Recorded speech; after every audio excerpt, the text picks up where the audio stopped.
Hi, welcome to Coffee&Closers. I'm Nikolai Bedore, and I want to personally invite you to join me and one of today's top performing sales stars for a cup of coffee and authentic conversation. And our collective goal is that you will walk away with tangible knowledge that you can apply to your sales efforts today. Are you ready? Grab a cup, fill it up. Let's get into another episode of Coffee&Closers.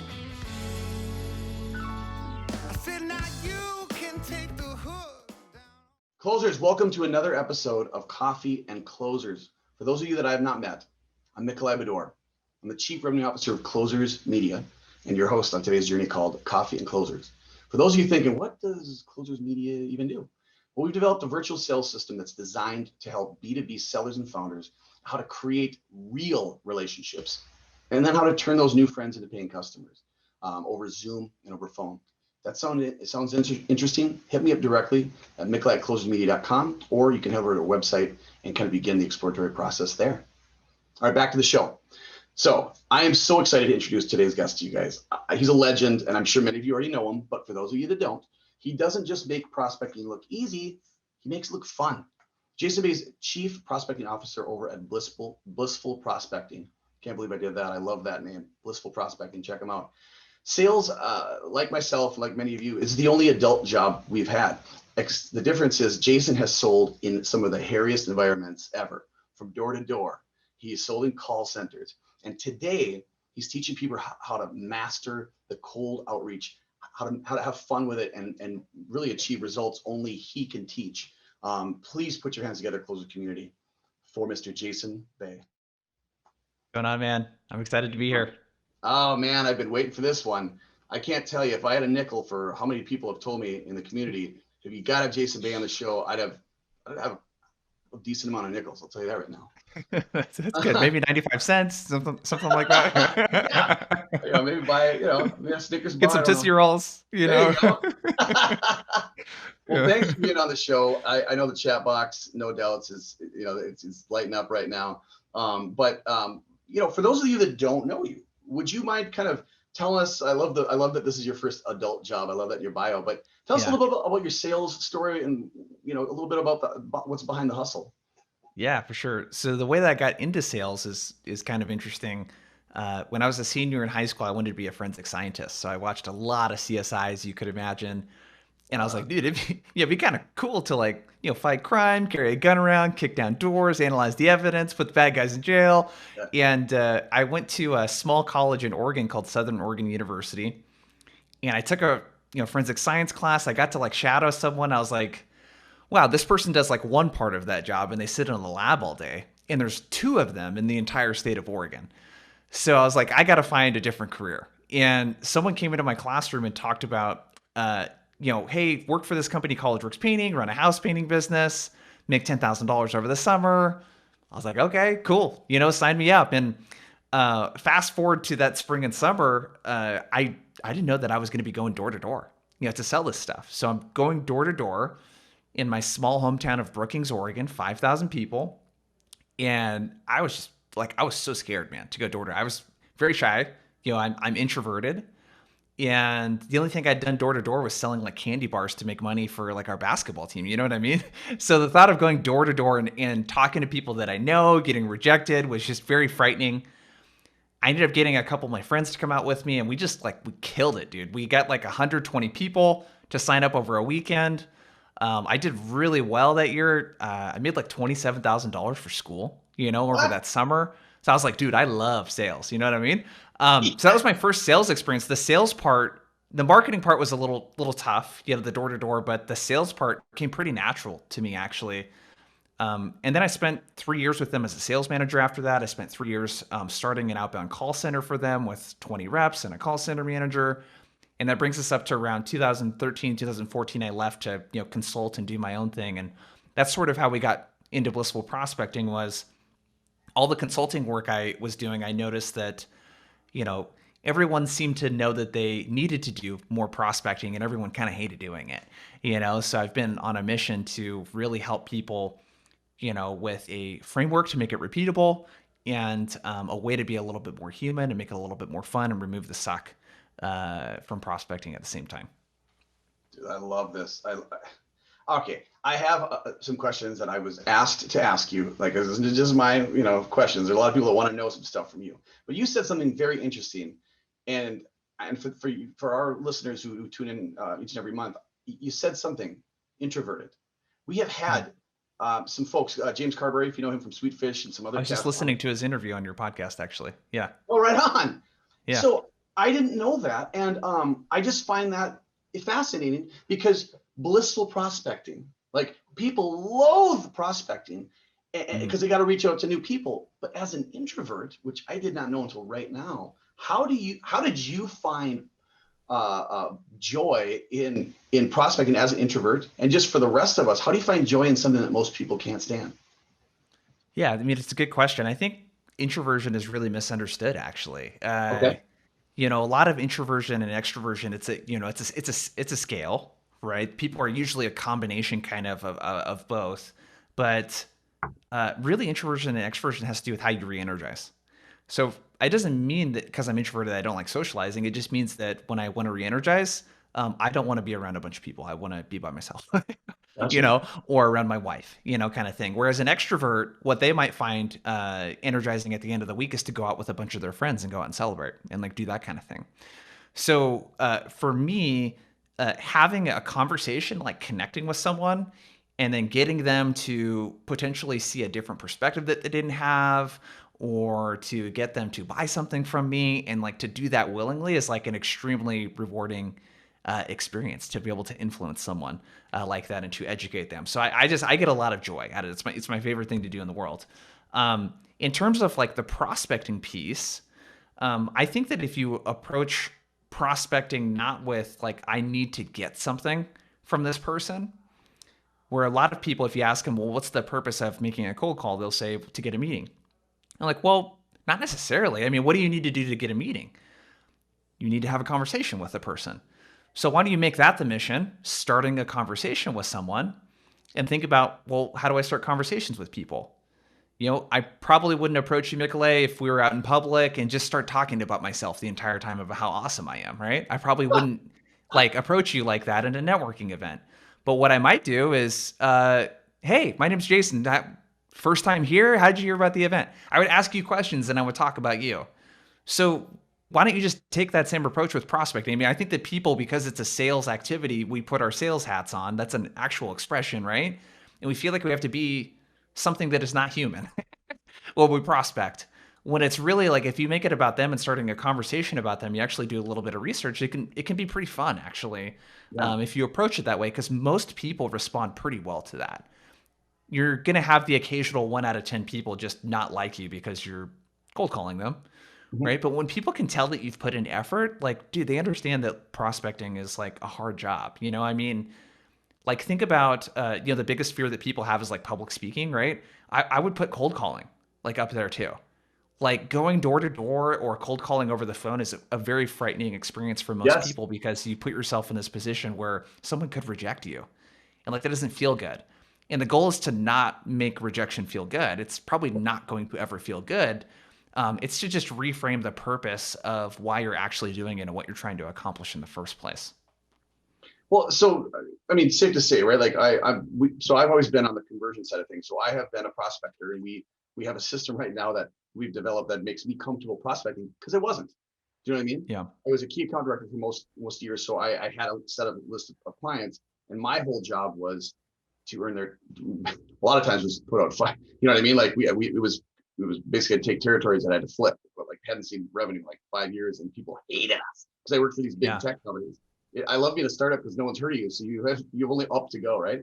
But I've always appreciated what like your skill set. Now, so if I sound naive with this question, I apologize. But what you said a lot of great nuggets right there. But I'm also hearing mindset. Like, Mm. what are key habits that I mean? I could be wrong. I think that prospecting for me, I get nervous. So, is there a mindset or a way to develop kind of a healthy, like key habits maybe that people do to develop that strong prospecting mentality day in and day out? Yeah, so there's a couple things. I have a framework. I call it the call reluctance minimizer, and it's based off of Let's see that. pattern interruption. So pattern interruption, not in the sales context, but pattern interruption in like psychotherapy is used to help people overcome trauma, or not overcome, deal with trauma, addiction, bad habits, that sort of stuff. So it's about interrupting your own pattern. So there's kind of like four parts to that process. Like step number one is identifying the pattern. That's the easy part, right? I don't like to pick up the phone. I get really nervous, etc. Right? Yeah. The second step is to like pinpoint the trigger. So this is where things kind of get pretty interesting. So I don't know, like, hey, when you've done this before and you didn't feel comfortable with it back in the day, I don't know how long ago that was for you, but what were some of the things that you would tell yourself, if you could remember back in the day when this is like an activity you did not enjoy? I'm just going to be, I mean, our audience knows I'm an open book. Okay. Here's what my mentality was. And this is, I think, why sales, I love it so much, is I had credit card debt from living out in Manhattan. Yeah. I didn't understand. I didn't grow up in a family where we talked about money or politics. It was just like, so compound interest was like a foreign thing to me until it caught up with me. And I was like, oh, damn. So for me, it was like, oh, you'll hire me and I get commission. Yeah. You know what? Whatever it is. So that was it. So I don't know if I don't know if I can say mindset. What I told myself is if you don't get yourself out of this hole, you're never going to get married. You're going to have no friends.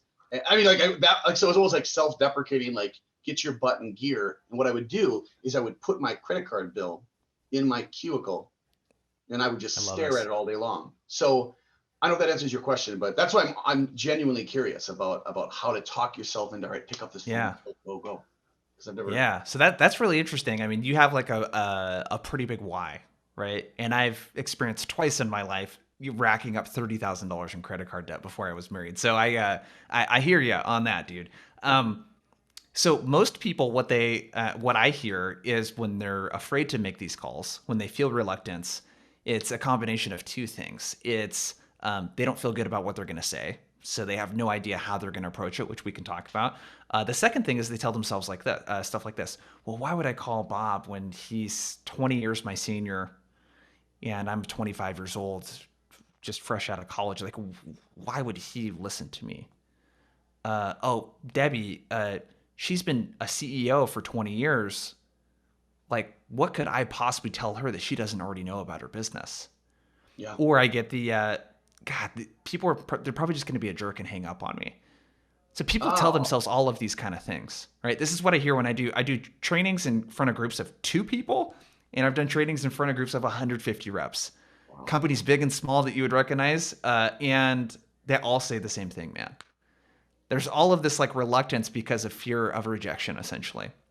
So what you can do, so when you pinpoint the trigger, like really think about and be really mindful about what you're thinking in those times where you start to experience call reluctance and you don't want to pick up the phone. What's the story that you're telling yourself? So the third thing that you can do is derail and replace, it's called.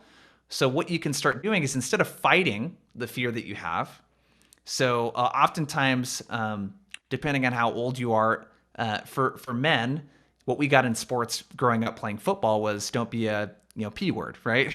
Yeah. That kind of stuff. Don't be a wussy, suck it up. I'll tell you what, most people that I encounter when I ask them, they don't really respond that well to like that type of motivation, right? Like get over it, be positive. It's not that big of a deal. That doesn't really usually help very many people. Yeah. What does help though, and this is part of that pattern interruption, is like accepting the fact that it scares you. So like when I do a webinar in front of like, we just did one in front of like 300 people, dude, I get really nervous for those. I get really nervous because I want to make sure they get a lot of value from it, man. I don't try to fight the imposter syndrome. I don't try to fight the voice in my head that says, dude, you better not F this up because these are a lot of people and it'd be kind of embarrassing and that might be really bad. Like, I just accept that it's the fact that like, that's how I feel. So don't fight the feeling, right? Accept it. And what you can start thinking about is like, instead of arguing logically with like how well this is going to go or how bad it's going to go, just ask yourself, is this helpful? Is this helpful that I'm actually like thinking all of these negative things? And you're probably going to say no. And then lastly, what you can do in this derail and replace. So this is another part. It's going to sound maybe kind of hokey that this is also a part of that pattern interruption. This is what therapists do, is like you kind of give this call reluctance a character. So have you seen the movie Borat? Yeah. Yes. Okay. Yeah. So my character is Borat. So I Really? separate myself from the imposter syndrome or whatever it is, and I just give that a character. So I'm trying to separate my reality, what's actually going on in front of me, from how I feel. So literally, I will imagine Borat and being like, "You better not mess this webinar up, Jason," like that kind of thing. And it makes me laugh exactly like that. And it's kind of cheesy, but this is a technique they use to help people like with trauma and like the addiction. It's like separating the feelings you have around this from the reality. So this is a really in-depth kind of way to tackle reluctance, but that's the first thing I would do is like really pay attention to like what am I feeling and thinking? And is it helpful for me to think that or not? And then having a little bit of fun with that and trying to give this thing a character. And then the fourth step is just, practice, like make it a habit, right? So if you can do that a couple times, it'll happen pretty naturally. Like before the webinar that I did this morning, it just like I didn't even really have to think about it too much because it was pretty much a habit. So don't fight the fact that you have the call reluctance. Like courage is and bravery is really acting in spite of the fear. It's not the absence of fear, right? So that was kind of a long-winded explanation, man. But like with call reluctance specifically, if you experience that, just know that it's really normal. And like probably 3/4 of the companies I work with, 3/4 of the salespeople experience it. Oh, that was fantastic. I'm not even gonna look at the chat box. I'll be like, hey, should we have Jason come back? Because I know we're gonna run out of time. I told you this. But anyway, with that, okay. So thank you for that because that was such a great explanation, and I think it helped me. And I hope helped a lot of people at home. But with that, so I was at Concur. That's where I was when I got back into kind of the cold calling thing. Was okay. So I don't know how to. I'm trying to ask this a better way, but like, so we covered mindset, but what are some tricks or ways that when you're doing, let's say we used to have like 30 dials a day, 30 dials. I don't know if they still do that anymore or not. It's been a while, but Yeah, they definitely do. 30 dials a day, and you did dial. So all you hear is voicemail, and then you get someone. You're like, like, what advice do you have on not doing that? Because I know I used to do that. I get caught off guard when I actually got a hold of somebody. Yeah. Well, I think you need to have a talk track prepared. So you need to know and be prepared for the person to pick up and know approximately what you're going to say. So if you look at the cold call, you want to break it up into three parts. There's an intro, there's a hook, and then there's a close. So the purpose of the intro, this is like the first 10 or 15 seconds of the call, is really you want to grab the person's attention and get some sort of permission-based opener in there. And the first 10 or 15 seconds of the call, I suggest, is highly scripted. I wouldn't veer off like from a script at all. I would literally get good enough to where you can like say the same exact thing over and over and over again. So there's a couple parts to that intro. You want to remove the surprise. So always introduce yourself and your company. That's the very first thing a prospect's thinking. Who the hell is calling me and what do they want, right? That's exactly what they're thinking. Hopefully I can use a little profanity on here. So who's calling? What do they want? And then you're going to ask them for permission. So you're going to use what's called a permission-based opener. So it's going to sound something like this. Hey, this is Jason with Blissful Prospecting. Look, I know I probably caught you in the middle of something, but you got a minute? I could tell you why I'm calling, and then you can let me know if you want to keep chatting. So that permission-based opener is some sort of empathy around like what I think they're probably thinking or feeling. I know I probably caught you in the middle of something. If I call you in the morning, that line might be, hey, I know it's 8 a.m. and you probably got a ton of meetings scheduled the rest of the day, so I'll make this quick. And then you're going to ask for a specific amount of time and then permission. Do you got 30 seconds? I could tell you why I'm calling. You can let me know if you want to keep chatting. Sandler Training kind of came up with upfront contracts, and this is kind of an adaptation of that. So I would get like really comfortable with whatever that is. We also have people say, hey, this is Jason with Blissful Prospecting. I'm cold calling you right now, but I promise to make it quick. Do you got a minute? I'll tell you why I'm calling, and you can let me know if you want to keep chatting. Some people have like a lot of fun with it that way as well. So some sort of permission-based opener. 8 or 9 times out of 10, I've listened to hundreds of these recordings in the last month and make these calls myself. 8 or 9 times out of 10, the person will be like, okay, cool. What do you got? That is, I love those. So I want to keep going on this though. I'm guessing just the way you took a couple breaths there. Like I don't know if you noticed that because you've probably been in this for so long, and at some point somebody taught you or you developed those breaths and those pauses and those things. Is that by design, or did I just catch something? Absolutely. Yeah, like how would I talk to you? I probably wouldn't be like, hey man, my day was really kind of crazy. How was your day? I wonder what you've been up to. Like, how was work, dude? You know, like you probably wouldn't talk like that. Again, I'm just going to come back to like just how you would normally converse with someone. Like, oh, hey man, how's it going? What's up? You know, like there's natural pauses. Like, so what I would really do is like when you have your script is like really figure out like where you can like emphasize certain things. I remember my script when I go door to door to sell house painting, and we would emphasize certain words. Hey, my name's Jason. I'm a student at Oregon State University. I was coming by because we're going to be painting a lot of houses this summer in your neighborhood. Have you thought about getting an estimate to paint your home? Right? It's very slow, deliberate. I'm emphasizing house painting, right? So, yeah, just kind of think about how you would talk about it in your normal conversation and don't try to string a bunch of words together because like I've listened to these recordings. That's the other tip I have is record your calls and listen to them because you'll listen to it and you're just like, wow, when I talk like that, it's really hard for the other person to understand me. It starts to sound like Charlie Brown, you know, the adults in Charlie Brown was like, you know, like to the prospect. It's like be slow, deliberate. It also doesn't sound like a sales call when you do it that way. Hey, this is Jason with Blissful Prospecting. How are you doing today? Like, if you talk like that, you sound like a freaking salesperson. You know what I mean? Hey, this is Jason. I'm with Blissful Prospecting. Hey, I know, look, I probably caught you in the middle of something, but you got a minute for me to tell you why I'm calling, and then you can let me know if you want to keep chatting? Oh, I You know? this episode is going to be something like I'm the worst. I actually watch and listen to more of this than I probably should, considering I host it. But like those lines that you just used right there are I've never heard before. You know, like she got a lot of meetings, you know, coming up. You know, I probably caught you in the middle of something, but like, you know, because you hear the Josh Braun stuff and you hear the Ryan Reiser stuff and you hear a lot of the stuff out there, right? The 27-second thing. But what you just said, and I like that. I think that's neat. But I've never heard that. And what's funny about what you just said is it's just real. Yep. There's no sales anything. It's not cheeky. It's just real. It's probably got a lot of meetings. It's 8 a.m. You know, yes, I do. What is this about? Yeah, 30 seconds. I'll tell you why I called or whatever, you know, 60 seconds. That was Yep. brilliant, man. So for me, I'm the conversion specialist. You know, we have our system for the top funnel stuff, but we really excel as teaching people how to make it rain on the back end.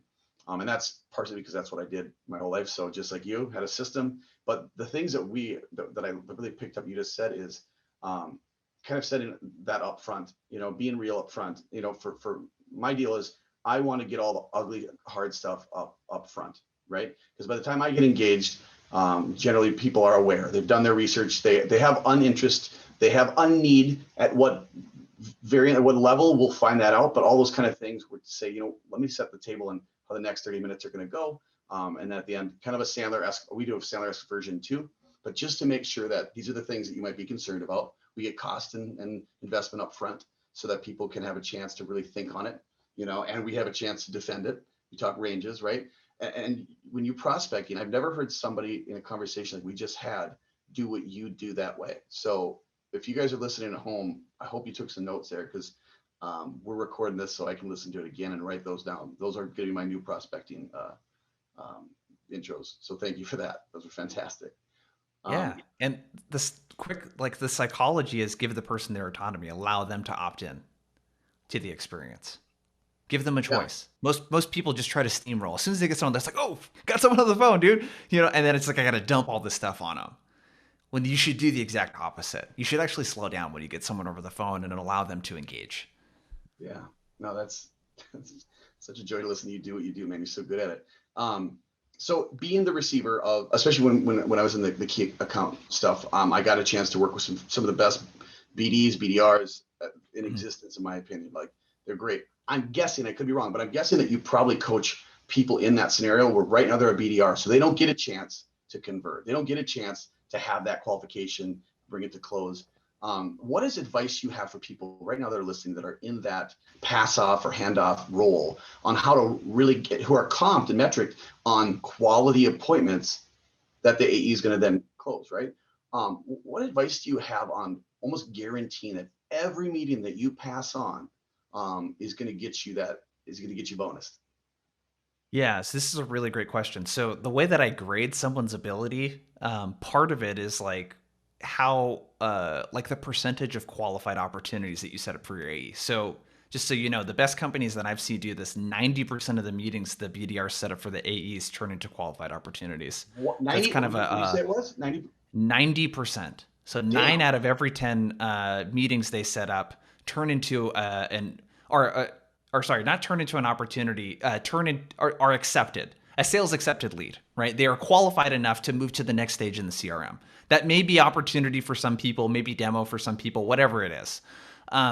So that's kind of the thing you need to think about. There's two things. One, people don't believe you shouldn't. People believe you should not do discovery in a cold call. I call total BS on that, because if I just cold call you and say, hey, I help companies with their sales training. I'd love to set up with a time with you later this week to chat. And you're like, oh, okay, cool. And I set that meeting up. How likely are you to actually show up when you have like no reason for showing up? So you don't need to like pepper them with questions, but in the middle of that cold call, I suggest doing what I call question stacking. And you need to ask questions around the problem that they might be having. So, for example, I work with a company that helps other companies like sort of outsource their customer support. So that's a huge pain point. If their customer support's overburdened, they're not getting back to people quick enough. Those people are buying products from their competitors. So the big thing that they'll do is they'll like mystery shop and figure out how long the response time is. So one of the questions is, hey, we mystery shopped you in about 800 companies like yours. And one thing I was kind of surprised to find is it took about 12 hours to get a response to chat from you guys, from a mystery shopper. And I know things that can get really busy, but how does that compare to what you normally see? So I'm like doing a couple things there. So with question stacking, I'm able to accomplish empathy because I'm showing you that I know your world, right? I'm able to also establish like some social proof, like I'm mystery shopping you and like a bunch of other companies, and I'm also able to educate you. So if you can do one or more of those things, empathize with them, educate them, or display some sort of social proof, it's going to put you in a position where they're talking about a problem maybe they didn't know that they have, and they're going to feel like they're driving the conversation. So if you can ask a series of questions like that, what's going to happen? And you only need two. So like two really good questions around that. This creates a need for that third step in the cold call, the close, to actually do a meeting with you. So like what I'm going to say then is, oh, awesome. So what I heard today was that it takes 12 hours for you to get a response. That's not normal. It should be 3 hours. And one of the biggest challenges you're having in doing that right now is just it's really hard to staff up and down around seasonality in your business. Did I miss anything? No. Or yeah, here it is. So I'm going to summarize what they said, and then I'm going to say, hey, can I make a quick suggestion? Sure. How about we unpack this a little bit more when I'm not cold calling you in the middle of your day? Get your calendar handy, and then we're going to set up a time. So I'm questioning, I'm question stacking, I'm getting some sort of problem, some sort of reason to meet. I'm summarizing that. I'm asking if I missed anything. And then when I go to schedule them, I'm going to do two things. I'm going to schedule the call with them on the call and get them to accept the calendar invite. And then I'm going to confirm the agenda again. So, hey, Mikolai, just to confirm with you, the agenda of the call again is you mentioned A, B, and C. We'll definitely talk about that. And then lastly, what I'll make sure to do is share a little bit more about how we're helping companies like yours. That sound cool? Awesome. So like they're driving the agenda. Like I'm giving them control over what we're talking about. I'm still going to get a chance to do discovery and sell and like all that other stuff. But that way there's a reason. And you could throw that agenda into the calendar invite. So there's all they're seeing is things that are relevant to them versus, demo, 30 minutes to explain features A, B, and C. You know what I mean? Like, I don't even know what people actually put in their calendar invites. I hear horror stories, but usually it's something about what they want to accomplish in that call versus what the prospect might want to accomplish. Now I'm thinking to myself, what is my HubSpot invite? I'm gonna go check that as soon as we hang up. That's brilliant. I was gonna ask, so we only got a couple minutes left and before we have to jump into Clubhouse. I do not want this to end. Closers, I think I know the answer, but should we have Jason back? Yeah, I thought so too. So with that, I want to kind of explore a little bit about the phone. I'm fascinated with how the phone is on this huge resurgence, and you're probably gonna be like, well, Mikolai never went away. So I was going to ask you tool questions. What's the best marketing tool, on the market that you think is the best marketing tool? What's the best sales tool? And the phone is, can apply. What do you got to tell us about tools and Yeah. phone? This is a really hard question to answer, but I can give like some categorical, kind of things you should be thinking about. Gotcha. The best tool is the one that works with your workflow that you are the most likely to use. I think of tools like diets. There's no one best diet. It's not keto. It's not vegan. The best diet is the one you're most likely to be consistent with, right? Yeah. So you need to think about your workflow and don't make the mistake of getting a tool and then, creating a process that fits into that tool. Do it the exact opposite way. So with prospecting, you want a couple different kinds of tools. Obviously you want a CRM. There's lots of different things with CRM. If you're a big company, you might use Salesforce or a HubSpot. If you're a small company, you might use something like Pipedrive. For a sales engagement tool, so for something that's going to help you manage this top of funnel activity, so think of like a CRM that's going to manage the tasks for you to get the appointment. I have a bunch of recommendations, but I like Apollo.io. They're the tool I use. It's a tool of choice. I like them because you can sequence, send emails, make phone calls, and you have your data all in one place. Nice. So you have LinkedIn Sales Navigator essentially on steroids in one place. You could sequence straight from that tool, and it's got a LinkedIn plugin, Google Chrome extension, where you can prospect from LinkedIn. So I can see someone on LinkedIn. Maybe you posted something. I'm like, oh, cool. Let me mention this in an email. I can sequence you straight from LinkedIn. That's pretty badass. And then the other kind of tool that you're going to want to think about is a couple things. So with the phone, the biggest challenge is just getting people to pick up the phone, dude. That's the hardest thing right now. So there's a couple different tools that you can think of. One is called Connect Leader. And Connect Leader, full disclosure, they're a partner of mine.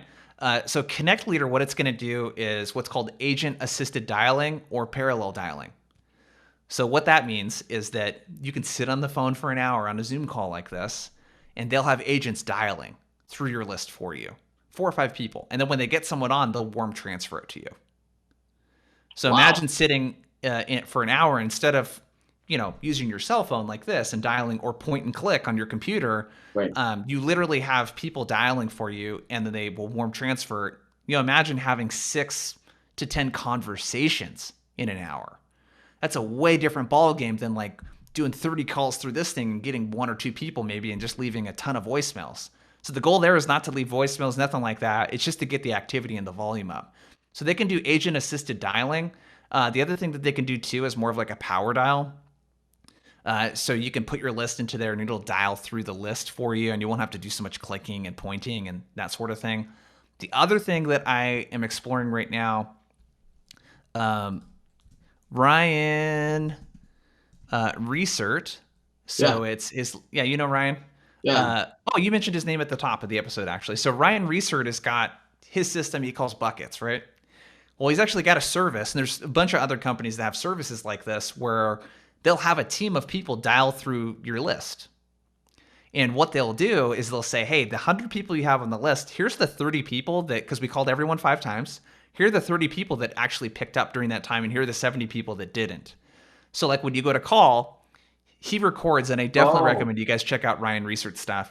I just talked to him last week for the first time. I've been following his stuff for a long time. He records these YouTube lives that are so cool. And it's him giving that data. Yeah, it's him giving that data that he's bucketed to someone like me. And he'll spend an hour and a half on a YouTube live, Facebook live with them, and they'll be dialing. And I swear, man, the person will set like 5 or 6 meetings in 90 minutes because they have like an 80% pickup rate, 70% pickup rate, because they're just dialing through the people that are most likely to pick up their cell phone. So that's a big game changer right now. If you can work with someone like him, and there's, like I said, there's a bunch of other companies. You could do it yourself if you wanted to with an outsourced team, maybe in India or the Philippines or whatever. But that's kind of the next frontier, I think, with calling and like the types of tools you should be thinking about and the types of services you should be leveraging. Love it, man.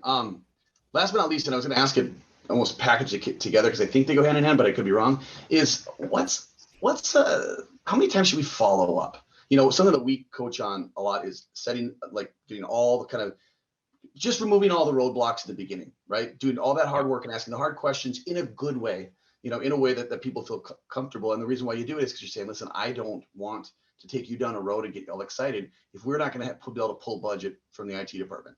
So let's figure out a way to do that. So internal selling is a big one for us, and Yep. keeping the agenda and it is follow up, but it isn't. It's like after this step, we follow up with all the things that we heard, your assignment, their assignment. Do you know what I mean? All the next step, we've already booked the meeting. Here's what the agenda looks like. It sounds boring, but that's how people close deals faster, right? Is they just remove all the guesswork. Yep. For you, when it comes to prospecting, it's a different type of follow-up, right? We've already had the conversation. So when you guys are following up, what's a good amount? What's too much? Any advice you have on following up?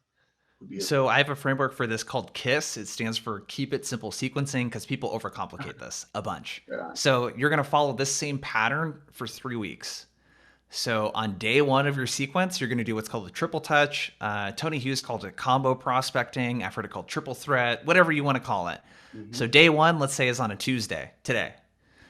So you're going to do a triple touch. You're going to call, email, and LinkedIn all at the same time. So if you call and get their voicemail, the call to action is going to be, I'm going to send you an email, and the subject line is XYZ. Send them the email, and then fire off a connection request on LinkedIn or visit their profile, something on LinkedIn.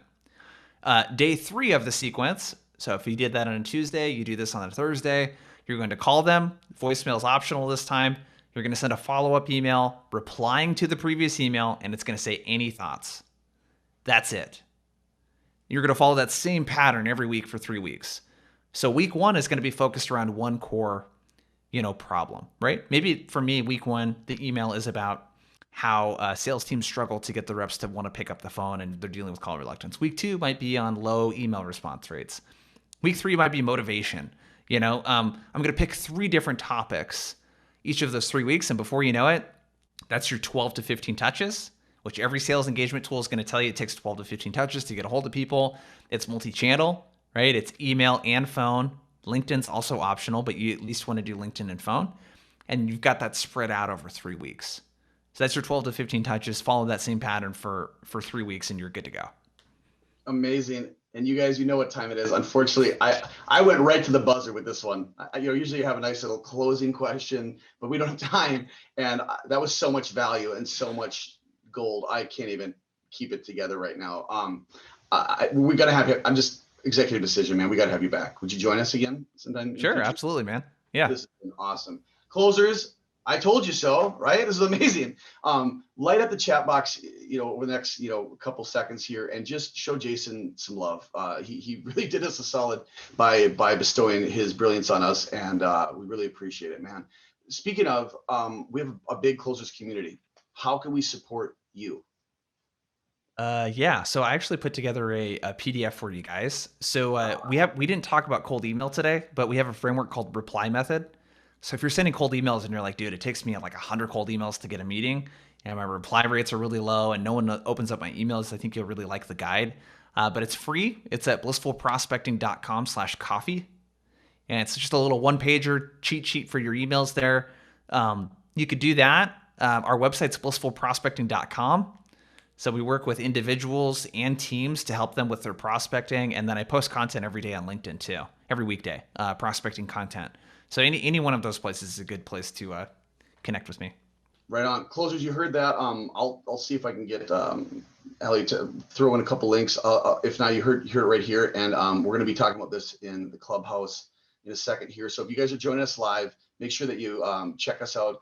I'll have a link for the clubhouse right here. Please join us right after. Jason, unfortunately, he's going to be working another deal right after this. So he can't join us.